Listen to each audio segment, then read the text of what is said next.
मेरी इनसे जब दिल्ली में बात हुई तो हम सब लोगों दोनों हमारी एक राय थी कि इस बार कैंडिडेट हिमाचल से होना चाहिए। बाहर का कैंडिडेट आके सेंटिमेंट्स थोड़े से हमारे हर्ट होते हैं। जब हमने और पीसीसी प्रेसिडेंट और माननीय डिप्टी सीएम साहब से सबसे चर्चा हुई और सब लोगों ने हमको ये कहा कि प्रदेश का कैंडिडेट हो, कोई हो, ये नहीं था हमारा मकसद, पर प्रदेश का हो। और प्रदेश का कैंडिडेट हो, पर राहुल गांधी जी की सोच थी कि कार्यकर्ता होना चाहिए। और जो कार्यकर्ता में जो सरकारी ओहदों में जिनको पार्टी ने ओहदे दिए हैं सरकारी क्षेत्र में, उनको भी विचार नहीं किया जाए, कोई ऐसा कार्यकर्ता दिया जाए जो पार्टी से जुड़ा हो। इस संदर्भ में अनुराग शर्मा जी जो कांगड़ा जिला से है, उनका नाम नामांकित किया गया है। सर पिछले कैंडिडेट हमारे को कोई नहीं, मेरे आपने देखा होगा, मैंने तो कहा कि भाजपा अगर कैंडिडेट देती तो भी उनको हार का मुंह देखना पड़ना था, क्योंकि 40 जो 20 बार विधानसभा क्षेत्र से आए, वो काफी जो 40 जो विधायक है वो कांग्रेस की विचारधारा से जुड़े हुए लोग हैं। तो कांग्रेस की विचारधारा के जो लोग हैं वो कमिटेड है, वो बिकने वाले नहीं है, उनकी एक नैतिकता है। और जिन विधायकों की नैतिकता है, 40 के 40 विधायकों की नैतिकता है। जिनकी नैतिकता नहीं थी वो पिछले विधानसभा क्षेत्र में बिक चुके थे, इसलिए हमें इस बार कोई डर नहीं था। Thank you. खासियत क्या है कि राजनीतिक समीकरण तो परिस्थितियों के हिसाब से बनते रहते हैं और बिगड़ते रहते हैं। ऐसा कार्यकर्ता जो गांव में बैठा हुआ जीवन में कभी ये सोच भी नहीं सकता था, और जो विधायक भी बन जाते वो भी कभी ये नहीं सोच सकते थे कि हम कभी राज्यसभा में पहुंचेंगे। जब एक कार्यकर्ता को टिकट मिलता है तो उससे हिमाचल प्रदेश में जितने और कार्यकर्ताओं उनकी सोच में परिवर्तन आता है, और वो जीवन के जब कांग्रेस पार्टी का कार्य करते हैं तो उनके मन में एक विचार आएगा कि हम भी कभी विधायक और राज्यसभा के सदस्य बन सकते हैं। सर युवा शक्ति को बढ़ावा दिया गया है और यंग कैंडिडेट है, ऊपर से जो राहुल गांधी जी ने एक और खड़गे जी ने एक आम कार्यकर्ता को राज्यसभा में पहुंचने का मौका मिला। इसके लिए हिमाचल प्रदेश की सरकार और हिमाचल प्रदेश की कांग्रेस कमेटी के हमारे अध्यक्ष, हम सब लोगों ने इसमें चर्चा की, और इसका हम सब लोगों का, हम माननीय राहुल गांधी जी का, खड़गे जी का बहुत बहुत धन्यवाद करते हैं। सर इससे जो हमारे नेता, जो हमारे लीडर श्री मल्लिकार्जुन खड़गे जी, मेरे नेता श्री राहुल गांधी जी, और मेरे आदर्श और प्रदेश के मेरे नेता माननीय मुख्यमंत्री ठाकुर सुखविंदर सिंह सुक्खू जी, हमारे पीसीसी प्रेसिडेंट विनय कुमार जी, और हमारे जितने मंत्री, हमारी जो कांग्रेस पार्टी के वरिष्ठ मंत्रीगण, और सभी मैं विधायकों का और कांग्रेस कार्यकर्ताओं का बहुत बहुत धन्यवाद करता हूं। मैं आपको बताना चाहूंगा कि मुझे आशा नहीं थी कि मुझे इस पद के लिए चुना जाएगा, क्योंकि ये पहली बार जो हमारे कांग्रेस हाईकमान राहुल गांधी जी की सोच थी कि एक ऐसे कार्यकर्ता को, मैंने 14 साल से जो है अपना छात्र जीवन शुरू किया था, उसमें मैं एनएसयूआई में, यूथ कांग्रेस में, माननीय मुख्यमंत्री जी के साथ यूथ कांग्रेस में, एनएसयूआई में और प्रदेश कांग्रेस कमेटी में मेरे को रहने का मौका मिला। मेरे लिए एक बहुत बड़ी बात है, और एक ऐसे कांग्रेस कार्यकर्ता के लिए, भारत के एक कांग्रेस कार्यकर्ता के लिए बहुत बड़ी बात है कि कैसे जो बिल्कुल जमीन से जुड़े हुए, जिसने पार्टी के लिए काम किया है, ऐसे जो कार्यकर्ता को आज राज्यसभा के लिए प्रत्याशी बनाया गया। अनुराग जी, बहुत बड़ी जिम्मेदारी आपको दी गई है, किस तरह से हिमाचल की आवाज को बुलंद करेंगे राज्यसभा में? मैं आपको बताना चाहूंगा, मैं छात्र जीवन से मैंने संघर्ष से राजनीति की है। मैं हिमाचल के मुद्दों को प्रदेश स्तर पर, देश स्तर पर जहां भी मुझे मौका मिलेगा, मैं पूरी हिमाचल की आवाज को उठाऊंगा। मैं आपको आज सभी मीडिया बंधुओं का धन्यवाद करता हूं और आपको आश्वस्त करता हूं कि हिमाचल की आवाज को पूरे राज्यसभा में या अपने सदन में पूरी मजबूती के साथ उठाऊंगा। अनुराग जी, क्या कांगड़ा बड़ा जिला है हिमाचल प्रदेश? जी, मैं आपको बताना चाहूंगा, जैसे जो हमारा जो सृजनात्मक अभियान था, जिसमें मेरे को जो जिला कांगड़ा का अध्यक्ष चुना गया था, एक युवा को अध्यक्ष चुना गया था, तो मैं तो अपनी पहली स्पीच से यही बात बोल रहा हूं कि मैं आश्वस्त करता हूं कि 15 की 15 सीटें कांग्रेस की झोली में आएंगी। और चाहे थोड़ा विलंब हुआ, लेकिन हम कांग्रेस पाठशाला के तो वो विद्यार्थी हैं जो तो लास्ट के 2 महीनों में चुनाव जीतते हैं। हर एक कार्यकर्ता संगठित है।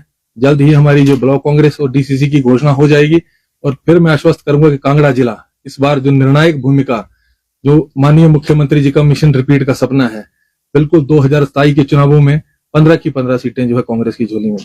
बड़ी जिम्मेदारी आपको दी है पार्टी ने, क्या आपको लगता है कि संसद में अभी जो है विपक्ष को कौन कौन से मुद्दों पर जो है अपनी बात रखनी चाहिए जिन्हें नजरअंदाज किया जा रहा है, और हिमाचल के परिप्रेक्ष्य की अगर आप बात करें तो हिमाचल से जो दूसरे सांसद हैं फिलहाल जो अभी तो सातों के साथ, चाहे लोकसभा और चाहे राज्यसभा, वो भाजपा के, उनको किस तरह से आप देखिए, मैं संसद में सबसे बड़ा मुद्दा, जैसे सरकार, ये जो भाजपा की सरकार आई थी बेरोजगारी के मुद्दे के ऊपर, उन्होंने करोड़ों, जो हर साल की करोड़ों नौकरियां देने का वायदा किया था, जिसमें पूरी तरह विफल रहे हैं। और मैं अगर अपने प्रदेश की बात करूं, जैसे आरडीजी जो हमारी ग्रांट बंद की है, बिल्कुल हमारे के साथ, हिमाचल प्रदेश के साथ एक ऐसा सोतेला व्यवहार जो किया जा रहा है, इसकी आवाज को मैं वहां पे उठाऊंगा, हर मंच पे इस आवाज को उठाऊंगा। अनुराग जी, इससे पहले जब भी टिकट दिया जाता था, नामांकन भरे जाते थे, तो कोई पूर्व मंत्री, कोई नेता ही जो सामने होता था। जैसे आपको टिकट दिया है, जो आम कार्यकर्ता है कांग्रेस के जी, तो फ्यूचर में ऐसा मैसेज रहेगा कि आम कार्यकर्ता भी जा सकता है? देखिए, पहली बार मैं फिर धन्यवाद करूंगा हमारे नेता राहुल गांधी जी का, और प्रदेश के मुख्यमंत्री ठाकुर सुखविंदर सिंह सुक्खू जी का, और पूरी कांग्रेस पार्टी का, सारे जो हमारे नेता हैं, कि जब कल मुझे मैं तो होली खेल रहा था, जब AICC ऑफिस से फोन आया और उन्होंने मेरे को जब बधाई दी, तो वहां से मेरे को फोन आया कि आपको बधाई, और उन्होंने मेरे से प्रश्न पूछा कि, मैंने कहा जी आपको भी बहुत बधाई। तो जब प्रश्न पूछा कि किस चीज की पता है बधाई, मैंने कहा जी होली की बधाई। बोलते नहीं, आप राज्यसभा के उम्मीदवार हो सकते हैं, आप अपने पेपर्स कंप्लीट कीजिए। तो मेरे लिए तो ये बहुत एक इमोशनल ये चीज थी कि मेरे को ऐसे लग रहा था कि मैं सपना देख रहा हूँ। तो मेरे जैसे कार्यकर्ता के लिए, और मैं तो बाबा भोलेनाथ का भक्त हूँ, मैं तो जब मेरे को पता लगा, मैं सबसे पहले बाबा बैजनाथ में मैंने वहां जाके माथा टेका, और मैं फिर अपनी पार्टी का कि एक ऐसे कार्यकर्ता को पहली बार मौका दिया है, ये आगे के लिए भी संकेत है। हमारी पार्टी में अगर लोग जो कार्यकर्ता है, मैं अपनी जब से जिला अध्यक्ष बना हूं, मैंने पहली स्पीच में धर्मशाला में मैंने बोला था कि कार्यकर्ता बड़ा है, संगठन बड़ा है, ना कि नेता MLA मंत्री बड़े नहीं है। तो अगर कार्यकर्ता होंगे तो नेता और मंत्री बनेंगे। तो हमारा कार्यकर्ता के लिए एक बहुत अच्छा मैसेज है। अगर आज मेरे को एक जो नॉर्मल कार्यकर्ता को बनाया, तो क्यों नहीं भविष्य में हमारी तरह कई कार्यकर्ता बनेंगे, तो जरूर हमारे कार्यकर्ता जो है इससे बूस्ट होके काम करेंगे। हिमाचल का सबसे बड़ा मुद्दा क्या मानते हैं आजकल आप, जो सबसे पहले आप उठाना चाहेंगे? आरडीजी का, जो हमारी बिल्कुल जो ग्रांट बंद की है, वो यहाँ पे सबसे बड़ा मुद्दा है। और मनरेगा का जो उन्होंने बिल्कुल जो आकार ही बदल दिया है, वो हमारा सबसे बड़ा मुद्दा है। तो ये मैं सबसे पहले इसको उठाना चाहूंगा। और जो केंद्र स्तर पे जो नौकरियों की बात की गई थी, वो उसका श्वेत पत्र जारी करें कि कितनी नौकरियां वो दे पाए। बेरोजगारी सबसे बड़ा, मैं खुद नवयुवक हूं और देखता हूं, ये सबसे बड़ा मुद्दा जो है, केंद्र सरकार ने विफल रही है पूरी तरह जो है रोजगार देने के लिए। प्राइवेटाइजेशन हो रहा है, हर चीज में ये जो है निजीकरण किया जा रहा है। वो नहीं आपने बताया कि जो भाजपा के जो सांसद हैं, उनके कामकाज को किस तरह से आंकते हैं? देखिए, भाजपा के कार्यकर्ताओं का मैं प्रदेश की बात करूं, उन्होंने किस मुद्दे को यहाँ पे उठाया वो आप भी जानते हैं भली भांति। प्रदेश की आज वित्तीय स्थिति कैसी है, मैं तो प्रदेश सरकार और मुख्यमंत्री जी का फिर धन्यवाद करता हूं, कैसे सीमित संसाधनों के बावजूद जो सरकार को चला रहे हैं। तो ये हमारी आवाज को बिल्कुल, कि आरडीजी की बात हो, मनरेगा की बात हो, ये किसी भी मुद्दे को उठाने के लिए सिर्फ जो हमारे यहाँ से सांसद थे, इन्होंने उस विषय में कोई काम नहीं किया।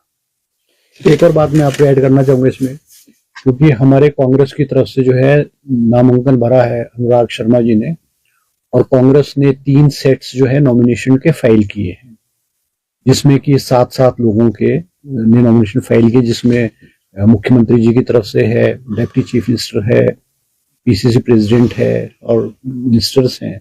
हमने 3 सेट्स नॉमिनेशन के जो है वो फाइल किए हैं। और ऑन ओथ भी जो है, इनकी ओथ जो है, परमिशन की ओथ भी अभी हुई है, और 3 बजे तक जो है वो सिंगल नॉमिनेशन जो है वो फाइल हुआ है राज्यसभा का।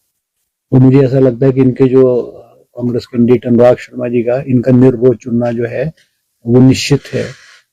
कल स्क्रूटनी होगी, और स्क्रूटनी के बाद अगर करेक्ट पाया जाएगा तो मुझे लगता है इनकी जो है घोषणा विधिवत रूप से हो जाएगी। कवरिंग कैंडिडेट नहीं, कवरिंग कैंडिडेट कोई नहीं है।